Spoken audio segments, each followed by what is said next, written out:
এটা থুতলাকুন্ডা বিচের natural arch. ভারতবর্ষের বিশাখাপত্তনমে অবস্থিত অন্ধ্রপ্রদেশ রাজ্যে। দেখুন কি সুন্দর দৃশ্য।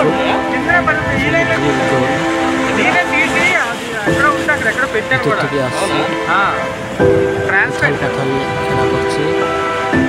এই দেখুন কিভাবে উথাল পাথাল হচ্ছে। এখানে বিশাখাপত্তনমে এখানে সমুদ্র আর পাহাড় একসঙ্গে মিশেছে, ফলে পাহাড়ের ন্যাচারাল আর্চ সমুদ্রের ঢেউর সঙ্গে বারে বারে বারে বারে আঘাত খেয়ে খেয়ে এরকম হয়েছে। এটিকে থুতলাকুন্ডা বীজ বলে। থুতলাকুন্ডা বীজে